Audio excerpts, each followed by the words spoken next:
নমস্কাৰ মৰমৰ ছাত্ৰ ছাত্ৰীসকল প্ৰথমতে মই তোমালোকক পূব নলবাৰী শিক্ষা খণ্ডৰ ইউটিউব চেনেল গুৰুকুলমলৈ স্বাগতম জনালোঁ গুৰুকুলমে আয়োজন কৰা ই-লাৰ্ণিং শিক্ষা ব্যৱস্থা অৰ্থাৎ অনলাইন পাঠদান প্ৰক্ৰিয়াত আজি মই তোমালোকৰ লগত আলোচনা কৰিম চতুৰ্থ শ্ৰেণীৰ অসমীয়া বিষয়ৰ 13 নম্বৰ পাঠৰ জন্মদিনৰ আয়োজনৰ বিষয়ে তেনেহলে ছাত্ৰ ছাত্ৰীসকল দেৰি নকৰি আহা আজি আমাৰ পাঠটি আৰম্ভ কৰোঁ ছাত্ৰ ছাত্ৰীসকল পাঠটোত মূলত সীমান্তৰ জন্মদিনক লৈ সীমান্ত আৰু সীমান্তৰ মাকৰ মাজত হোৱা আলোচনাসমূহ বৰ্ণনা কৰা হৈছে তেনেহলে ছাত্ৰ ছাত্ৰীসকল আহাচোন সীমান্ত আৰু সীমান্তৰ মাকৰ মাজতনো কি আলোচনা হৈছে আমি এবাৰ ভালদৰে পঢ়ি যাওঁ ছাত্ৰ ছাত্ৰীসকল জন্মদিনৰ আয়োজন পাঠটি মূলত এখন নাটিকা য'ত দুটা চৰিত্ৰ আছে সীমান্ত আৰু সীমান্তৰ মাক নাটকটো এনেকুৱা ধৰণে আৰম্ভ হ'ব সীমান্তৰ মাকে পাকঘৰৰ মজিয়াত বহি পাচলি কাটি থাকিব কটা পাচলিখিনি একাখৰীয়া কৰি ভিতৰলৈ চাই সীমান্তক মাতিব মাক সীমান্ত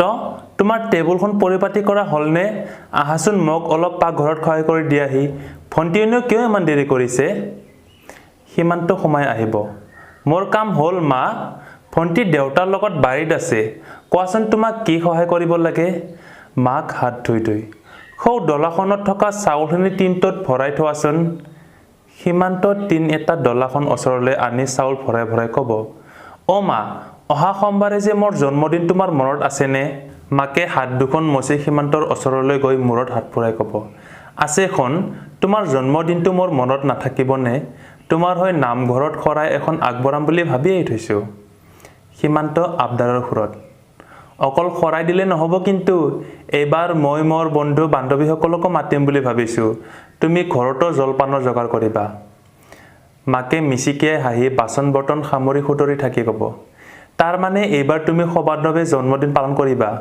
এৰা পিছে কাক মাতিম বুলি ভাবিছা সীমান্ত চাউল ভৰাবলৈ এৰি আঙুলিৰ মূৰত গণি ক'ব ৰঞ্জুন মিতা ভুলি চিৰঞ্জীৱ মকবুল মাক ৰতন আৰু মীনাক তুমি পাহৰিলা নেকি সীমান্ত নহয় মা সিহঁতক মাতিম বুলি ভাবিছোৱেই মাত্ৰ নামকেইটা ক'বলৈহে থাকি গ'ল মাক মাতিবা সিহঁতকো মাতিবা নহ'লে বেয়া পাব নহয় তুমি পিছে কি কৰিম বুলি ভাবিছা সীমান্ত অ' মা আচল কথাটো কওঁ ৰ'বা স্কুলৰ বাইদেৱে আমাক জন্মদিনত গছপুলি ৰোৱাৰ কথা কৈছিল সেইবাবে এইবাৰ মই পদূলি মূৰত এটি নাহৰ পুলি ৰুম মাক বৰ ভাল কথাখন পুলিটো কিন্তু ৰুলেই নহ'ব তাৰ প্ৰতিপালৰ দায়িত্বও তোমাৰ গছ পুলি ৰোৱাৰ উপৰি সেইদিনা আৰু কিছুমান কাম কৰিব পাৰা সীমান্ত কি কাম মা মাক তুমি পদ্য লিখিবা নাইবা ছবি আঁকিবা মহৎলোকৰ বাণী বা নীতি বচনো সংগ্ৰহ কৰিবা সেইবোৰ সুন্দৰকৈ লিখি বেৰত আঁৰি থবা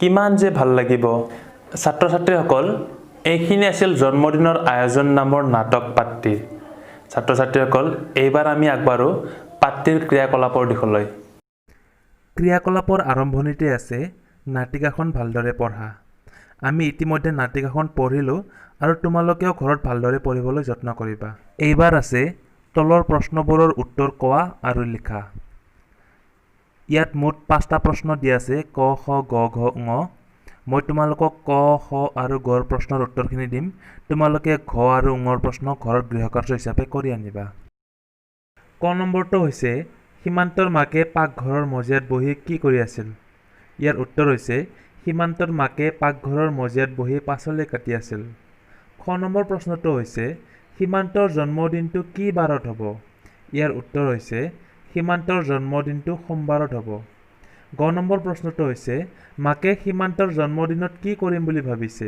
ইয়াৰ উত্তৰ হ'ব মাকে সীমান্তৰ জন্মদিনত নামঘৰত শৰাই এখন আগবঢ়াম বুলি ভাবিছে ঘ আৰু ঙ নম্বৰৰ প্ৰশ্নৰ উত্তৰ তোমালোকে ঘৰত গৃহকাৰ্য হিচাপে কৰিবা এইবাৰ আছে জন্মদিনৰ আয়োজন নাটিকাখনিত কাৰ মাজত কথোপকথন হৈছে নাটিকাখনিৰ কথা বতৰাখিনি নিজৰ কথাৰে গদ্য ৰূপত কোৱা আৰু লিখা ছাত্ৰ ছাত্ৰীসকল তোমালোকে ঘৰত এইটো নিজে ক'বলৈ আৰু লিখিবলৈ চেষ্টা কৰিবা এইবাৰ আছে শব্দৰ অৰ্থবোৰ জানি লোৱা কেইটিমান শব্দৰ তলত দিয়া আছে আৰু ইয়াৰ অৰ্থসমূহ ওচৰত দিয়া আছে তোমালোকে এইবোৰ মনত ৰাখিবলৈ চেষ্টা কৰিবা যেনে পাকঘৰ মানে হৈছে ৰান্ধনী ঘৰ বা ভাত ৰন্ধা ঘৰ ডলা মানে হৈছে বাঁহৰ কাঠিৰে সজা এবিধ চেপেটা ঘূৰণীয়া পাত্ৰ প্ৰতিপাল মানে পালন কৰ দায়িত্ব মানে পালন কৰিবলগীয়া কৰ্তব্য প্ৰশ্ন মানে সোধা কাৰ্য বা জিজ্ঞাসা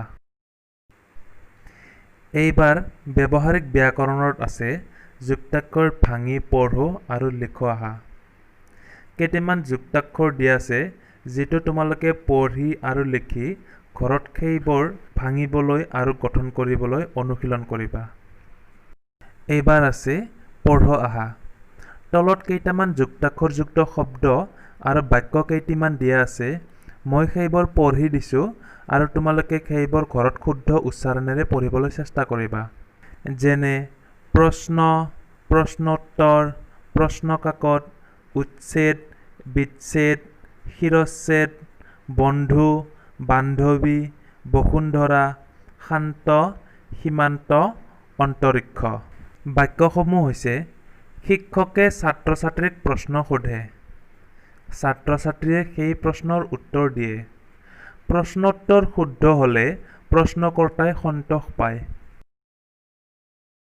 এইবাৰ আছে জানো আহা। মাক, ৰতন আৰু মীনাক তুমি পাহৰিলা নেকি? মাক, তুমি পদ্য লিখিবা নাইবা ছবি আঁকিবা। মহৎলোকৰ বাণী বা নীতি বচনো সংগ্ৰহ কৰিব পাৰা। মাক, এৰা পিছে কাক কাক মাতিম বুলি ভাবিছা? সীমান্ত, অ' মা, আচল কথাটো কওঁ ৰ'বা। প্ৰথম বাক্যটোত আৰু শব্দটোৱে ৰতন তুমি পাহৰিলা নেকি, মীনাক তুমি পাহৰিলা নেকি এই বাক্য দুটা লগ লগাই এটা কৰিছে। নেকি শব্দটোৱে প্ৰশ্ন কৰা বুজাইছে। দ্বিতীয় বাক্যটোত থকা নাইবা আৰু তৃতীয় বাক্যটোত থকা বা শব্দ দুটাই যথাক্ৰমে পদ্য লিখা আৰু ছবি অঁকা মহৎলোকৰ বাণী আৰু নীতি বচনক পৃথক কৰা বুজাইছে। চতুৰ্থ বাক্যৰ এৰা শব্দটোৱে সমিধান বা সন্মতি প্ৰকাশ কৰিছে। সীমান্তই কোৱা বাক্যটোৰ অ শব্দটোৱে সম্বোধন কৰা বুজাইছে। এনেদৰে সংযোগ কৰা, পৃথক কৰা, প্ৰশ্ন কৰা, সমিধান দিয়া, সম্বোধন কৰা আদি ভাৱ প্ৰকাশ কৰা পদক অব্যয়পদ বুলি কোৱা হয়। অব্যয়পদৰ ৰূপ সলনি নহয়, অৰ্থাৎ সদায় একে থাকে আৰু ইহঁতৰ লগত বিভক্তি যোগ নহয়। যেনে আৰু, কাৰণে, তেন্তে, কিন্তু, কিয়নো, এতেকে, নে, নেকি, জানো, বা, নাইবা, নতুবা, অথবা, হে, হেৰা, হেৰি, ঐ, ঔ, ঔ, এৰা, বাৰু, হয়, ভাল আদি। এইবাৰ আছে তলৰ বাকচৰ ভিতৰত থকা স্ত্ৰীলিংগ বুজোৱা শব্দবোৰ বিচাৰি আনি পুংলিংগ বুজোৱা শব্দৰ কাষত লিখা। উদাহৰণস্বৰূপে দিয়া আছে মামা, মামী। বাকীৰ উত্তৰবোৰ মই কৰি দিছোঁ, তোমালোকে লিখি ল'বা। উত্তৰবোৰ হৈছে দেউতা, মা, বন্ধু, বান্ধৱী, শিক্ষক, শিক্ষয়িত্ৰী, ভাইটি, ভণ্টি, ভিনীহি, বাই। এইবাৰ আছে বাক্য ৰচনা কৰা। জন্মদিন, উপহাৰ আৰু নামঘৰ এই শব্দকেইটাৰ বাক্য ৰচনা মই তোমালোকক কৰি দিছোঁ। বাকী তোমালোকে জলপান আৰু পৰিপাটি শব্দৰ বাক্য ৰচনা ঘৰত গৃহকাৰ্য হিচাপে কৰিবা। বাক্য ৰচনাবোৰ হৈছে জন্মদিন, সীমান্তই নিজৰ জন্মদিনত সকলো বন্ধু বান্ধৱীক ঘৰত মাতিম বুলি ভাবিছে। উপহাৰ, বন্ধু বান্ধৱীবোৰে সীমান্তক জন্মদিনত বিভিন্ন উপহাৰ প্ৰদান কৰিছিল। নামঘৰ, মাকে সীমান্তৰ জন্মদিনত নামঘৰত শৰাই আগবঢ়াইছিল। এইবাৰ আছে তলৰ বাকচত থকা বৰ্ণ, কাৰ, স্বৰ, চিন বা স্বৰ চিহ্ন আৰু যুক্তাক্ষৰবোৰ ভালদৰে পঢ়ি চোৱা। দলত বহি সেইবোৰ মিলাই অৰ্থপূৰ্ণ শব্দ লিখা। উদাহৰণস্বৰূপে দিয়া আছে কপৌ আৰু বান্দৰ। বাকীবোৰৰ উত্তৰ মই তোমালোকক কৰি দিছোঁ, তোমালোকে লিখি ল'বা। যেনে সভা, বেদান্ত, ভাতৃ, গোন্ধ, পৈতৃক, গতি ইত্যাদি। এইবাৰ আছে এটা শব্দত প্ৰকাশ কৰা। মই তোমালোকক উত্তৰবোৰ কৰি দিছোঁ, তোমালোকে লিখি ল'বা। যেনে জন্ম হোৱা দিনটো জন্মদিন, বন্ধু বান্ধৱৰ সৈতে সবান্ধৱে, নাম গোৱা ঘৰ, নামঘৰ। ইংৰাজী ভাষাৰ অনেক শব্দ আমাৰ ভাষাত সোমাইছে। তেনেকুৱা কেইটিমান শব্দ এই পাঠটোত ব্যৱহাৰ হৈছে। সেইবোৰৰ অসমীয়া প্ৰতিশব্দ লিখা। তলত কেইটামান ইংৰাজী শব্দ দিয়া আছে আৰু ওচৰত অসমীয়া প্ৰতিশব্দবোৰ লিখিব দিয়া হৈছে। মই তোমালোকক উত্তৰবোৰ কৰি দিছোঁ, তোমালোকে বহীত লিখি ল'বা। যেনে টেবুল হৈছে এটা ইংৰাজী শব্দ আৰু ইয়াৰ অসমীয়া প্ৰতিশব্দ হৈছে মেজ। স্কুল হৈছে বিদ্যালয় ৰুম মানে হৈছে কোঠা। আজিকালি আকৌ কিছুমান শব্দ অসমীয়াত ক'লে বহুতে নুবুজে, ইংৰাজীত ক'লেহে বুজি পায়। তেনেকুৱা অসমীয়া শব্দৰ থোপটোৰ কাষতে ইংৰাজী শব্দৰ থোপ এটা দিয়া হৈছে, তাৰ পৰা বিচাৰি উলিয়াই মিলাই লিখা। অসমীয়া শব্দৰ থোপকেইটা হৈছে জপনা, অট্টালিকা, পিয়লা, চিৰিয়াখানা, কৰমৰ্দন, দূৰদৰ্শন, বোলছবি, কাৰ্যবাহী অভিযন্তা, উপপ্ৰতি, সমাহৰ্তা, পৰিকলন যন্ত্ৰ। ইংৰাজী শব্দকেইটা হৈছে handshake, cup, cinema, gate, building, zoo, TV, executive engineer, SBC, computer. যেনে বিদ্যালয় মানে হৈছে স্কুল, ঠিক তেনেদৰে জপনা মানে কি, অট্টালিকা মানে কি, তোমালোকে ইংৰাজী প্ৰতিশব্দৰ পৰা বাছি ওলাই ঘৰত কৰিবলৈ চেষ্টা কৰিবা। কিছুমান ইংৰাজী ভাষাৰ পৰা অহা শব্দৰ আকৌ অসমীয়া প্ৰতিশব্দ পাবলৈ টান, যেনে ball, bat, tray, scale, marble, garage, blouse, coat, balloon, cricket, biscuit আদি।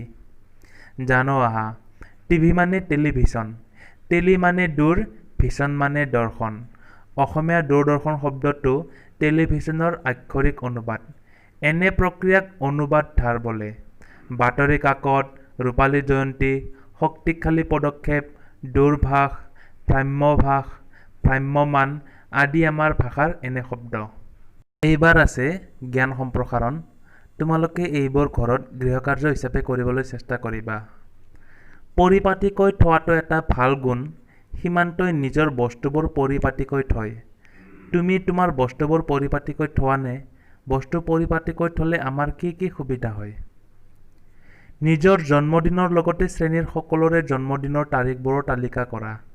জন্মদিনৰ দিনা তেওঁলোকক শুভেচ্ছা জনোৱাৰ উপৰি আৰু কি কি কৰিবা?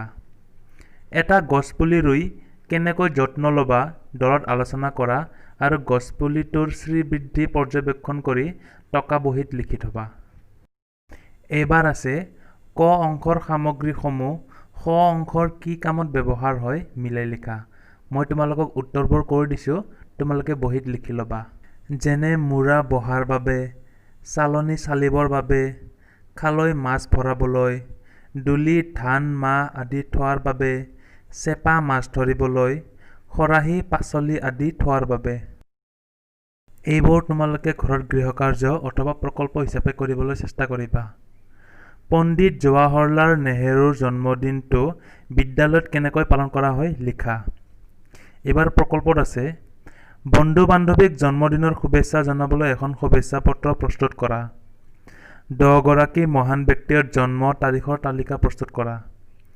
শ্ৰেণীৰ সকলো ছাত্ৰ ছাত্ৰী জড়িত হৈ জন্মদিনৰ আয়োজন নাটিকাখন অভিনয় কৰা। ছাত্ৰ ছাত্ৰীসকল, আশা কৰোঁ তোমালোকে আজিৰ পাঠ্যৰ আলোচনাৰ পৰা বহুখিনি লাভান্বিত হ'লা। পিছলৈ আকৌ এবাৰ লগ পোৱাৰ আশাত মই তোমালোকৰ ছাৰ সমৰেশ বড়ো। নমস্কাৰ।